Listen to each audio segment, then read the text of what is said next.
মুরত থাকে আসেন, হাত হাত ছাদের হাত গুটিয়ে হ্যান্ডেল করে কেস করে আদালতের মাঠে নামো।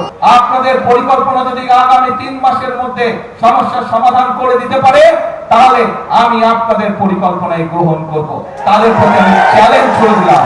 আর 3 মাস, আরো 3 মাস আমি তাদেরকে দিলাম যে 6 মাসের মধ্যে তারা সমস্যার সমাধান করতে পারে। একটি দলের নেতাকে দেখলাম যে উনি কোথায় জেনে গিয়েছেন এবং বক্তব্য দিচ্ছেন, তাকে বলে মানুষ শুধু ধরে যে গ্যাস দেন, গ্যাস দেন, গ্যাস নাই, গ্যাস নাই। হ্যাঁ, আমরা তো অস্বীকার করছি না যে গ্যাসের সমস্যা আছে, তবে তার উদ্দেশ্যে আমি বলতে চাই, সেই নেতাদের উদ্দেশ্যে আমি বলতে চাই যারা মঞ্চে বসে পিছনে ফ্যানের বাতাস খেয়েছে, সামনে হারিকেন রেখেছে, সবার উদ্দেশ্যে বলতে চাই, বিএনপি জনগণের কাছে জন্য কাজ করছে।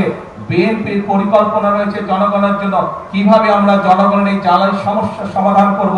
ইনশাআল্লাহ আগামী এই যে সংসদ 27 তারিখে শুরু হবে, এই সংসদে আমরা বাংলাদেশ সংসদের মধ্যেই আমরা বাংলাদেশের জনগণের সামনে উপস্থাপন করব আগামী 10 বছর আমরা কিভাবে এই দেশের মানুষের জন্য জ্বালানি সমস্যার সমাধান করব, সেই পরিকল্পনা। আজকে এই সকল রাজনৈতিক দলকে পরিষ্কারভাবে আমি বলতে চাই, আপনারা যদি মনে করেন অতই জনগণের প্রতি আপনাদের দায়িত্ব আছে, তাহলে আপনাদের পরিকল্পনা নিয়ে আসুন জনগণের সামনে। আপনাদের পরিকল্পনা যদি আগামী 3 মাসের মধ্যে সমস্যার সমাধান করে দিতে পারে, তাহলে আমি আপনাদের পরিকল্পনায় গ্রহণ করব। তাদের প্রতি আমি চ্যালেঞ্জ ছুড়ে দিলাম।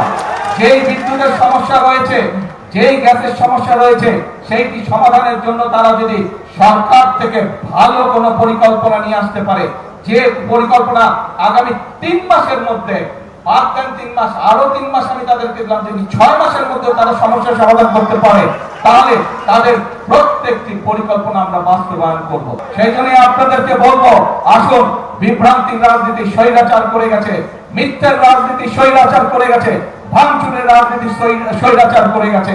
আপনারা জনগণের সামনে প্রতিজ্ঞা করেছেন যে জনগণের জন্য কাজ করবেন, আপনারা জনগণের সামনে প্রতিজ্ঞা করেছেন যে আপনার দেশ গঠনের জন্য কাজ করবেন। কাজেই সেই সব বিভ্রান্ত রাজনীতি বাদ দেন, সেই সব হটকারিতার রাজনীতি বাদ দেন।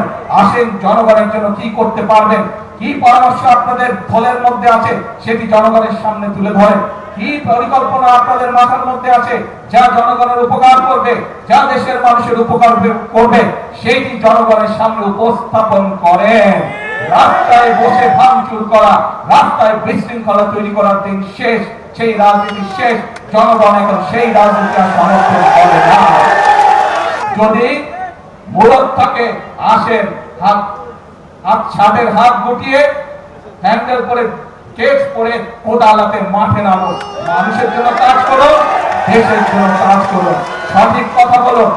এমন কোনো কথা বলবেন না যেই কথা বলে দেশে বিশৃঙ্খলা তৈরি হয়, এমন কোনো কাজ করবেন না যেই কথা বললে বিশৃঙ্খলা তৈরি হয় রাজপথে। কারণ স্বৈরাচার বসে আছে, স্বৈরাচারের সাথে বিগত 17 বছর বাংলাদেশ জাতীয়তাবাদী দলের প্রত্যেকটি নেতাকর্মী যুদ্ধ করে টিকেছিল।